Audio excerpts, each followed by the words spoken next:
After playing many hours of Destiny 2 and making over 100 builds on the channel, at least it feels like I've made 100 builds, I think it's time for me to talk about my top 3 mistakes that people make when getting into build crafting. Some of the key things that are very easy that people seem to get wrong, and then also just some more objective things. And I'm going to go through it in this video. So let's jump into the first one and kind of break down and discuss all of these things. The first of these mistakes I see people doing all the time, and I get on people for, is those that are unfamiliar with how the game necessarily works in terms of its stats, but is the over-reliance on having high specific stats across the board. So having triple 100s or even quadruple 100s.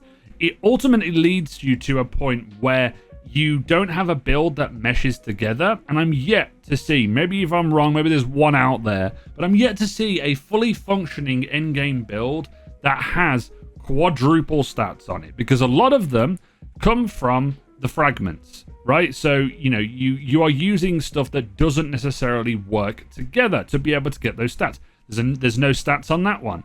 There's a minus stat on this one, so you can't use Facet of Purpose because, you know, you're not going to be able to get that extra overshield and stuff. You can't use Facet of Dawn to give you Radiant. There's things that the subclass allows you to do to get to triple 100s or even quadruple 100s, but it just doesn't work in terms of your stat setup. And you also have to have very, very good luck to get the exact specific stats on your gear.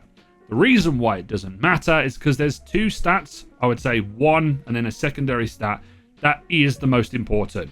100 resilience, making sure you have 30% damage reduction and then maybe recovery, so you can increase the amount of health that you have lost.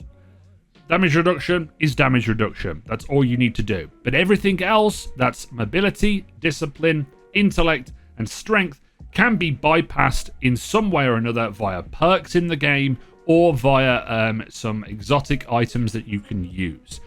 For example, discipline. You can bypass your grenade cooldown by using Demolitionist, so you can get it back quicker. After like 4 or 5 kills, you're going to be able to generate that energy. Likewise, you're also going to be able to bypass having that with something like Grenade Kickstart. So you don't even need to have 100 discipline, because you're going to be able to get it back because of the sheer amount of energy that you're using. That also means you're build crafting, which means that you don't need to worry about having these stats high. You just have them because it's nice to maybe have a minute cooldown on them. It's just nice to have. Intellect is a little bit different because intellect works differently in terms of how much damage you are doing out. You have to engage in combat. Nobody is sitting for 9 minutes, if not more, waiting for your super to come back. If you had tier 100 intellect, which I don't even have, I can get to because I stopped using it, a lot of the time you're not going to sit there and just let your super build up. It just gets up quicker because of the kills that you get. Strength can also be bypassed. Mobility can also be bypassed. For example, Strategist can be worked to give yourself your class ability back. You can also use Pugilist to be able to get energy back for your melee. They can all be bypassed, especially on Hunter with mobility. You literally have a setup with combination blow to be able to bypass having this. So that's the main thing. Like, please do not have an over-reliance on trying to get these all to 100. I'm sometimes only able to get one of these to 100, and then others are in like the 90s or the 80s because you want to use the good stuff in the game. Just another example here. I take off Facet of Dawn. I take off Facet of Purpose. I have to put on something like Facet of Sacrifice. I also have to put on, Facet of Awakening. And then maybe I can drop some Resilience on any of my pieces. I've got 1 Resilience mod here, so I can swap that out. And you're starting to do a whole bunch of messing around that you don't really want to do. Because you want to have the good stuff. You want to have the stuff that works in your build. Let's talk about the next one. The second biggest mistake I see a lot of people making is, especially when talking about specific builds that maybe they've created, is understanding the difference between a fun build and an optimal build. The example of a fun build is that 90% of the activities in the game, for me, you can use whatever you want and just scrape by. You can use blue weapons, but there's so many combos that you can go through, little interactions, like for example, Still Hunt and the Celestial Nighthawk just adds a whole bunch of power to somebody.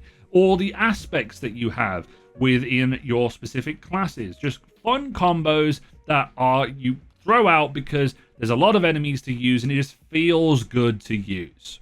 When moving to the more optimal side of the game, there are a very specific set of abilities and aspect setups that you would need to use in the best scenarios to either get the most damage, to be able to deal with certain champions, and if you don't run them, you're going to have a very tough time, especially in GM content, which is why whenever I make any builds, I have to make sure that they work in lost sectors and also in master to /GM content, because that's what people are going to be aspiring towards doing, especially a lot of solo players, or if you're jumping into dungeons, because a lot of people don't raid, and a lot of builds that you'll see in the raid are specifically focused to put out as much damage as possible. But then there's also a caveat to that. Because you're trying to push out as much damage as possible, you also can sacrifice a little bit of survivability.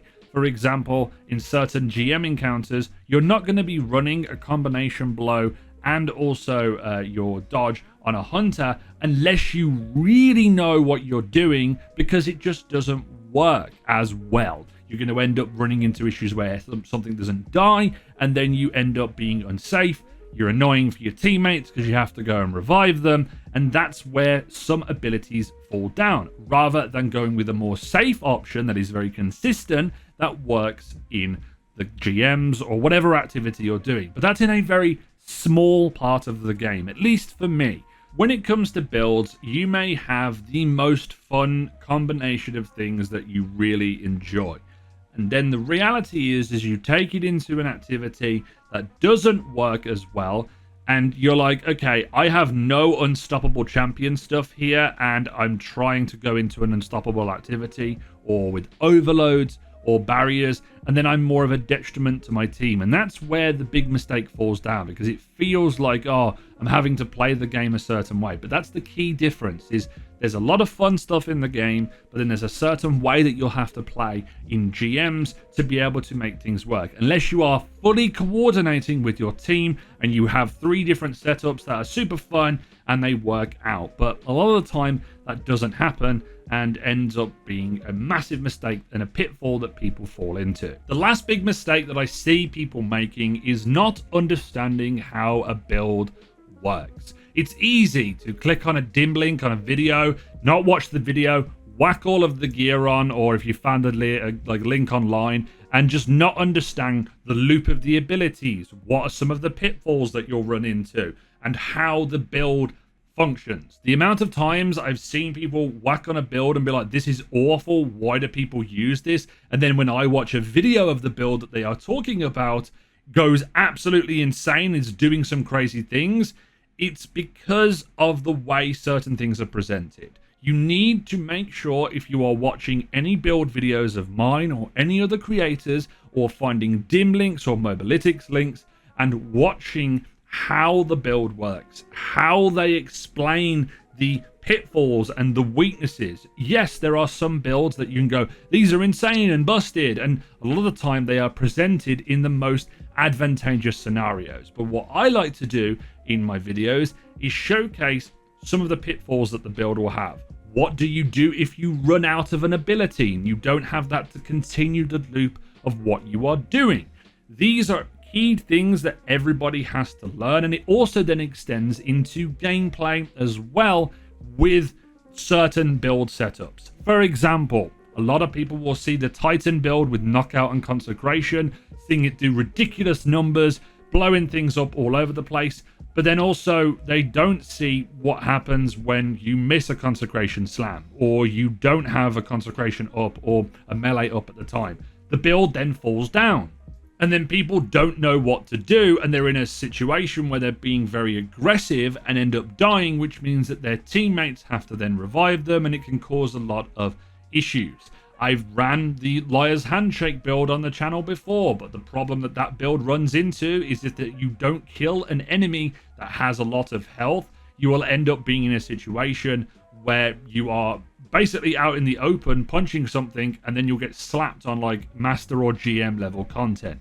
In regular content, doesn't really matter as much, but when we then progress into the end game, it's more so understanding how something works. And I see this mistake all the time. But those are the 3 mistakes that I think are the most glaring, and it's also a little bit of my opinion as well. I see these a lot with my friends, and also, you know, previous discussions I've had with players in the past, the comments on videos. It's really important that you like understand certain aspects of the game, and maybe I'm right, maybe you don't agree with me, maybe you want to keep playing the way you do. Hey, screw it. If you want to play the game the way you want to, that's completely fine by me. I'm just trying to help people learn and improve when it gets into the build crafting space. So if this video has been helpful and you maybe have learned something, please leave a like on the video, subscribe if you're new, and as always, this has been It's Jimbo, and I'll see you guys next time.